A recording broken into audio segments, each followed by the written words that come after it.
اس نے کہا نہیں نہیں یہ باتیں ہیں، بالکل یہ میں اپنے رنگ سے پریشان ہوں. وہ پریشان ہو گئے دونوں. اب تینوں مل کے جاتے ہیں بابے کے پاس. ان کا جناب یہ دیکھیں یہ بھی پریشان ہے. پھر کیا کرے؟ اس نے کہا کہ ٹھیک ہے طوطے میاں تم بتاؤ، اگر تم بھی اپنے رنگ سے خوش نہیں ہو تو کون سا جانور ہے، کون سا پرندہ ہے، تم کیا بننا پسند کرو گے؟ اس نے کہا جی مور بنا. مختلف رنگ ہوتے ہیں اس کے اندر، خوبصورت ہوتا ہے، اور جب وہ ناچتا ہے تو لوگ جو ہے وہ سارے کام چھوڑ کے اس کو دیکھتے ہیں، اس کی موویز بناتے ہیں، کلک کرتے ہیں، اپنے ساتھ تصویریں بناتے ہیں. انہوں نے کہا ٹھیک ہے جاؤ اسی طرح تینوں جاؤ اور ذرا مور سے پوچھ کے آؤ کہ کیا وہ خوش ہے اپنے آپ سے. تو وہ تینوں چلے گئے. مور سے جا کے جب سلام دعا ہوئی تو انہوں نے جب مور سے پوچھا کہ تم خوش ہو تو اس کے اپنے رونے. مطلب آپ دیکھیں ایک ایک چیز سے لے کے، کوے سے لے کے، ہنس سے لے کے طوطا اور مور بھی اپنے رنگ سے خوش نہیں. انہوں نے کہا یار تمہیں تو اللہ نے اتنا خوبصورت بنایا ہے، تمہارے اتنے زبردست رنگ ہیں، تم تو رنگ بکھیرتے ہو تو لوگ اپنے کام دھندا چھوڑ کے تمہارے گرد اکٹھے ہو جاتے ہیں، تمہاری ستائش کرتے ہیں، تمہاری تحسین کرتے ہیں.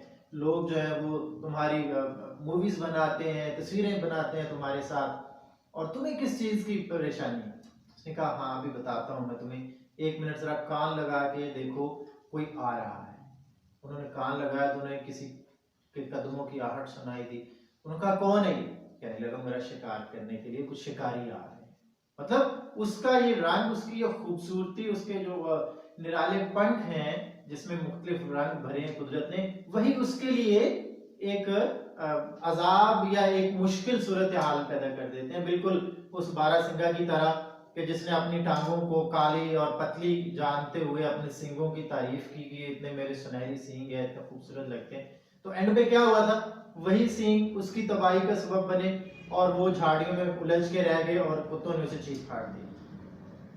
تو یہاں بھی جو مور تھا وہ دیکھیں اس کے وہ خوبصورتی جو ہے وہ اس کی دشمن بنی ہوئی ہے. جہاں دیکھتے ہیں شکاری اس کو پکڑ کے اس کو قید کر لیتے ہیں. جو یہ ساری صورتیں دیکھتے ہیں تو کوا کہتے ہیں یار تم بھی خوش نہیں ہو تو پھر کون خوش ہے یہاں پہ؟ تو مور نے کوے کی طرف اشارہ کر کے کہا تم بتاؤ تمہیں کبھی کسی نے قید کیا؟ کیا تمہارا کبھی شکار کیا کسی نے؟ کیا تمہیں کسی نے پکڑنے کی کوشش کی؟ اس نے کہا نہیں. تو کہتے تم سے زیادہ خوش نصیب کون ہے؟ اور مطلب آپ دیکھیں کہ یہاں اس ساری صورتحال میں جو خود کو سب سے گھٹیا، سب سے کمتر سمجھ رہا تھا، دوسروں کے نزدیک وہ سب سے اچھا ہے، کیونکہ اس کا وہ رنگ، اس کی وہ جو صورتحال ہے، اس کا جو سٹیٹس ہے وہ اس کو مصیبتوں میں نہیں ڈالنے والا ہے.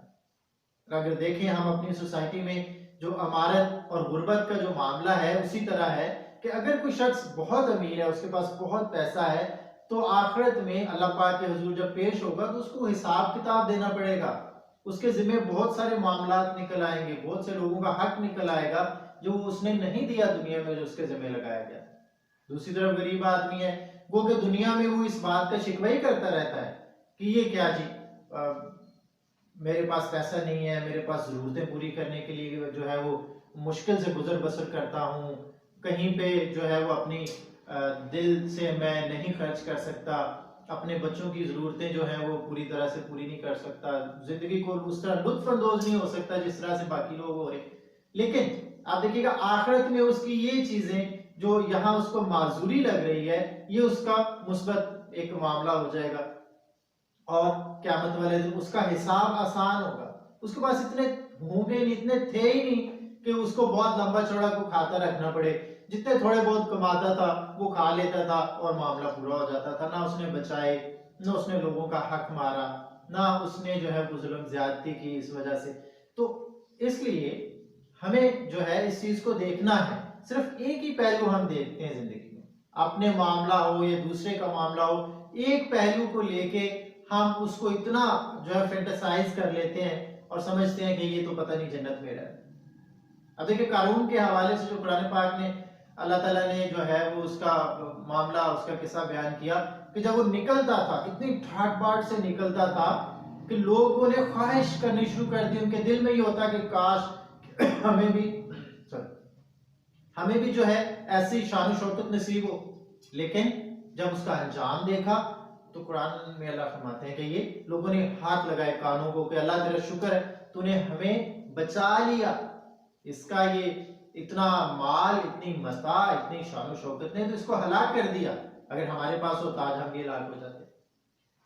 تو اس لیے حضرات گرامی آپ اس بات کا خیال کیجئے، مایوسی چھوڑیے، امید جو ہے وہ اپنے اندر جگائیے اور اپنی زندگی اور اپنے حال پہ خوش ہونا اور قانع ہونا جو ہے وہ شروع کیجئے اور بہتری کے لیے کوشش کیجئے۔ انشاءاللہ آپ کے حالات بہتر ہو جائیں گے، لیکن اس کا حل کسی دوسرے کی طرف دیکھ کے خود کو کمتر سمجھنا نہیں ہے، اس بات کا خاص خیال رکھیے۔